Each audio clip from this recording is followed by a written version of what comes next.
President Trump's second term brought a dramatic escalation in tariffs, a move that would reshape the global economic landscape and redefine America's approach to international trade. The administration's goal was clear: to correct what Trump and his advisors saw as decades of unfair trade practices that had hollowed out American industry and left the U.S. vulnerable to foreign competition. Trump argued that by making foreign goods more expensive, tariffs would encourage Americans to buy products made at home, sparking a revival in U.S. manufacturing and creating new jobs for American workers. By mid-2025, average import taxes soared to over 18%, the highest level seen since the protectionist era of the 1930s, sending shockwaves through global markets and reigniting debates about the costs and benefits of protectionism. Tariffs hit a wide range of goods: steel, cars, semiconductors, disrupting global supply chains and forcing companies to rethink where and how they sourced materials and components. The administration justified these sweeping moves as essential for national security and economic sovereignty, arguing that America needed to protect its industries from foreign threats and regain control over its own economic destiny. Tariffs also became a powerful tool of foreign policy. India, for example, faced doubled tariffs after it purchased Russian oil, signaling that trade policy would now be wielded as leverage in international disputes. Colombia was hit with new taxes over immigration disputes as the administration used tariffs to pressure foreign governments on a range of issues beyond just trade. Businesses across America faced soaring costs and mounting uncertainty, with many scrambling to import goods before new tariffs took effect, while others struggled to adapt to the rapidly changing rules. The end of the de minimis exemption meant even small online purchases from abroad were now taxed, leaving consumers confused and complicating shipping for e-commerce companies and postal services alike. Ironically, the U.S. trade deficit widened as companies rushed to stockpile imports before tariffs rose further, highlighting the complex and sometimes unintended consequences of aggressive trade policy. Everyday Americans felt the impact at the checkout line, as prices for everything from groceries to electronics climbed higher, fundamentally altering the way people shopped and did business. The aggressive tariff strategy marked a sharp and deliberate break from decades of U.S.-led free trade, upending long-standing agreements and alliances that had defined the global economy. The world's trading system was suddenly in flux, with America at the center of the storm, forcing allies and rivals alike to rethink their own economic strategies in a new era of uncertainty. Canada, long a close U.S. ally, was hit hard by Trump's tariffs, some as high as 35% on steel, aluminum, and cars. These tariffs disrupted industries that had been deeply intertwined with the American market for decades, causing significant economic strain. Canadians saw this as a betrayal of a deeply integrated partnership. The sudden imposition of tariffs felt like a harsh blow to the trust and cooperation that had been built over many years. In response, Prime Minister Trudeau imposed retaliatory tariffs targeting key U.S. political districts. This strategic move was designed to apply pressure on the U.S. administration by hitting them where it hurt politically. Canada then pivoted, seeking new trade partners and reducing reliance on the U.S. This shift marked a significant change in Canada's trade policy, aiming to diversify its economic relationships. It became a leading voice in the CPTPP, a Pacific Rim trade bloc, deepening ties with Asia and Latin America. This involvement opened new markets and opportunities for Canadian businesses.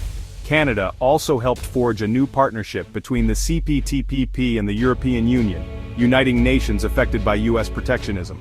This alliance aimed to create a more balanced and fair global trading system. This coalition aimed to uphold rules-based trade, signaling a shift in Canadian foreign policy. By championing multilateral agreements, Canada positioned itself as a defender of global trade norms. Canada's proactive diplomacy marked a move away from U.S. dependence toward broader global alliances. This strategy was not just about economic survival, but also about asserting Canada's role on the world stage. The new strategy was about survival in a world where America was no longer a reliable economic partner. Canadian businesses had to adapt quickly to the new reality, finding new markets and forging new relationships. Canada's actions inspired other nations to seek alternatives to U.S.-centric trade. This ripple effect showed the global community's desire for a more stable and predictable trading environment. The global trading system was being rebuilt without America at its core. This transformation highlighted the shifting dynamics of international trade and the emergence of new economic powerhouses.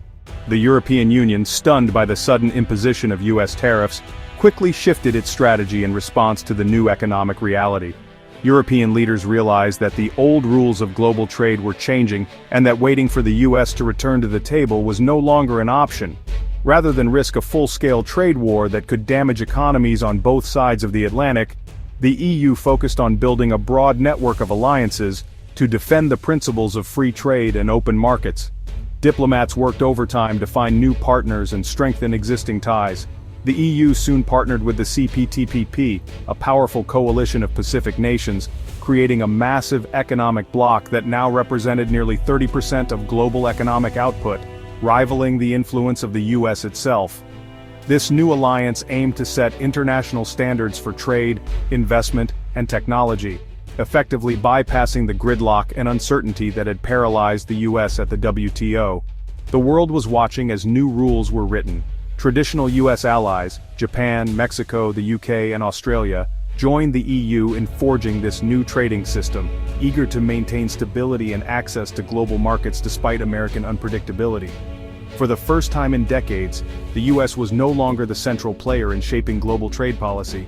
The world was moving on, forging new paths, without waiting for American leadership. The EU CPTPP bloc established its own rules, dispute mechanisms, and enforcement systems, fragmenting the once unified global trade order and creating new centers of economic power. American businesses now faced a complex web of new standards and regulations if they wanted to compete internationally, forcing them to adapt or risk losing access to vital markets. While the rest of the world was integrating and forging deeper economic ties, the US found itself turning inward, focused on domestic priorities and nationalist rhetoric. The global economy was now splitting into competing blocs, with America increasingly isolated from the new rules and opportunities shaping the future. A new era of trade had begun, one defined by shifting alliances and emerging powers, and for the first time, it was unfolding without US leadership at the helm. For Americans, tariffs meant higher prices on everything from electronics to groceries. Costs rose not just for finished goods, but for components used by US manufacturers, driving up prices across the board. The end of the de minimis rule meant even small online purchases from abroad faced new taxes, causing confusion and delays. Many foreign sellers stopped shipping to the US, reducing consumer choice. Tariffs acted as a regressive tax, hitting lower and middle-income families hardest. The impact was immediate. Everyday life became more expensive and the pain was felt at every checkout. Tariffs created winners and losers in the US economy. Some industries like steel and aluminum saw a brief revival in job growth, but sectors reliant on global supply chains, autos, tech, agriculture, faced higher costs and foreign retaliation. Farm bankruptcies rose as exports plummeted. Manufacturers struggled with pricier parts. While some jobs were gained, many more were lost or threatened, and overall economic growth slowed. Legal challenges to the tariffs added more uncertainty for businesses. The country was divided. Some saw tariffs as a needed correction, others as self-inflicted harm. The business climate became volatile, with long-term planning nearly impossible. Trump's tariffs forced a global rethink of supply chains and trade routes. Companies scrambled to diversify manufacturing, moving production out of China and into countries like Vietnam and Mexico. New trade corridors emerged, such as China's overland route to Europe and India's push into Africa and Latin America. Multinational firms shifted investments to avoid tariffs, fragmenting the global market. Regional trading blocs like the EU CPTPP alliance set their own rules, replacing the old US-led system. Businesses now faced a patchwork of regulations and tariffs, raising costs and complexity. The era of a single, integrated global market was fading. Trade diversion became the norm, with companies constantly adapting to shifting policies. The world economy was becoming more regionalized and less predictable. The long-term effects of this new order were only beginning to unfold. The future of global trade is clouded by uncertainty. The Supreme Court's pending decision on Trump's tariffs could upend US policy, but instability is likely to persist. The EU CPTPP alliance is now a permanent force, reshaping the global economy with or without US involvement. Competing economic blocs may mean higher prices, less choice, and fragmented supply chains. Yet this turmoil could also drive innovation as countries and companies adapt. The era of predictable US-led free trade is over. The world is learning how interconnected and fragile global commerce truly is. The choices made now will shape the economic future for decades to come.